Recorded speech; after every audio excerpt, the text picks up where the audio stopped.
Two young men are running from East to West Berlin.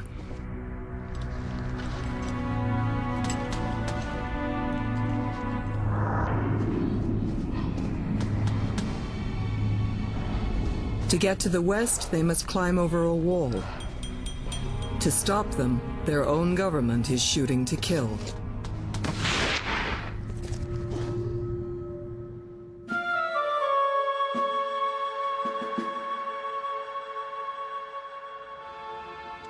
August 1961. A wall is built, separating the people of East and West Berlin. East Berliners will go to any lengths to get free. They will trick their way past border checkpoints by hiding in trucks and cars. They will swim across freezing canals and rivers. They will even fly planes over the wall to airlift an escapee out. The barrier that provoked this courageous and inventive behavior was built right through Berlin. Two walls contain a zone stripped of all cover. It is the death strip, where people are shot if they are seen. The first victim is Gunther Litfin. He dies just 11 days after the city is divided. Until that time, not a single shot had been fired at the Berlin Wall. The shoot-to-kill policy began with my brother's death. Many more died before the wall fell. The death strip ran for 28 miles through the city. Over 300 guard towers kept a 24-hour watch on the barrier. The wall was continually being improved and upgraded, and obstacles added to prevent escape. Today, the Berlin Wall has all but vanished.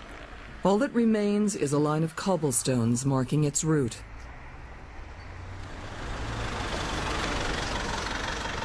Christopher Hilton is a British author who has studied the impact of the wall since first seeing it as a tourist in 1970.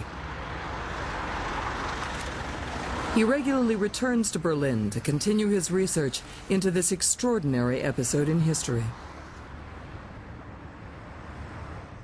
The exact point where communism and capitalism confronted each other like two great tectonic plates was a white line drawn in the middle of the road at Checkpoint Charlie, painted by a border guard called Hagen Koch.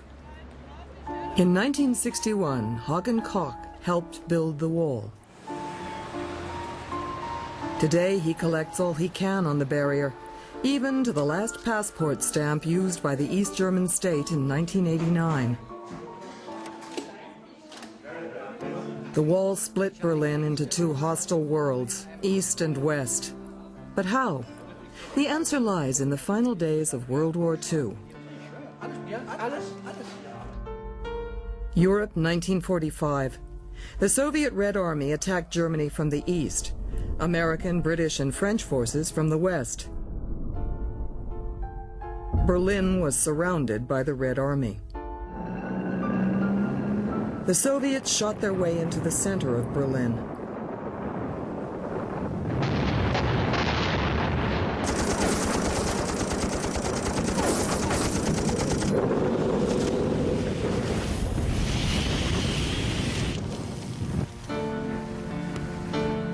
The war in Europe ended with the raising of the red flag on Germany's parliament building in the center of Berlin, the Reichstag.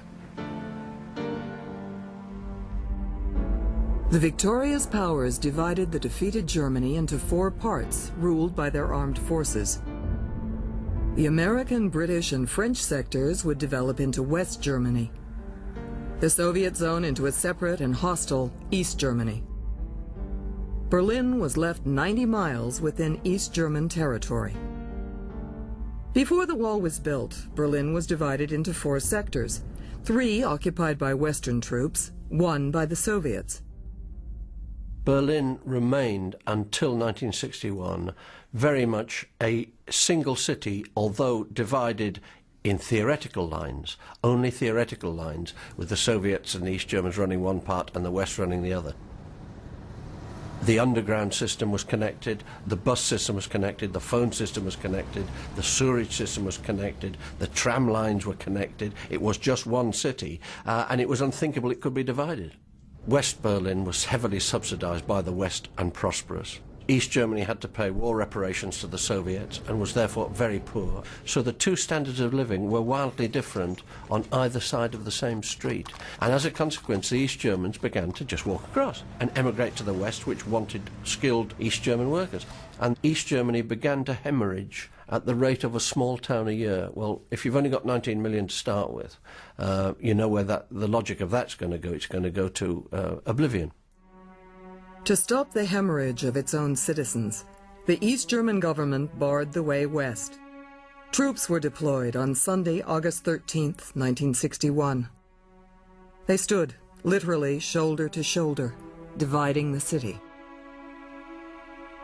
People couldn't understand that this was going to be a permanent division of their city, and they really wouldn't be able to walk across the street to see their mother anymore.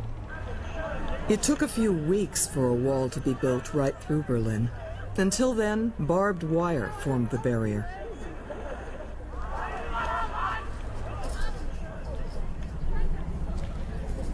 People who braved the wire could still escape. A small apartment in Berlin houses an amazing collection of information about the wall. It is Hagen Koch's archive. It gives an extremely detailed insight into the East German regime's attitude to the barrier.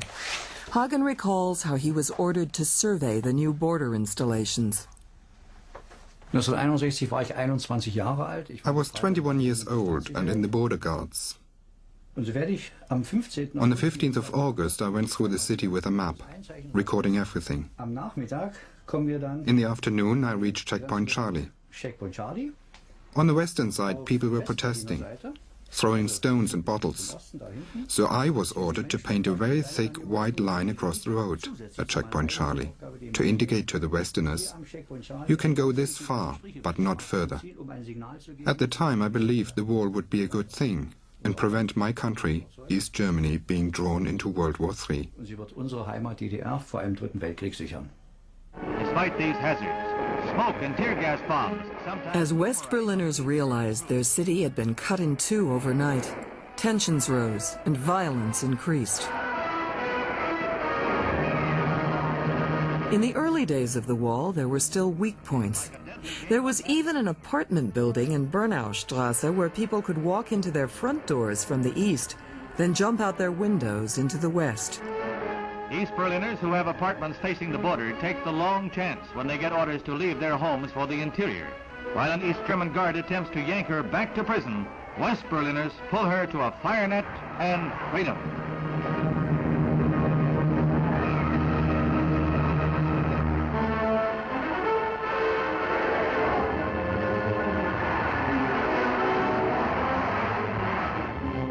Heedless of danger, from 4th and 5th floor windows, from any hatchway open to escape, they flee. This woman drops into a net held by alerted firemen. And then, as a tense crowd watches, she is followed by her husband. But first, he throws out a few prized possessions.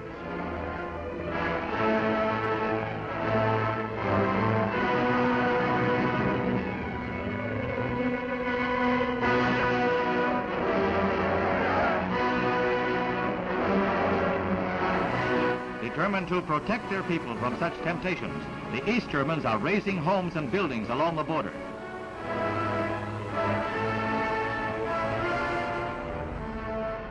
The windows in Bernaustrasse were bricked up. Soon it too would be demolished.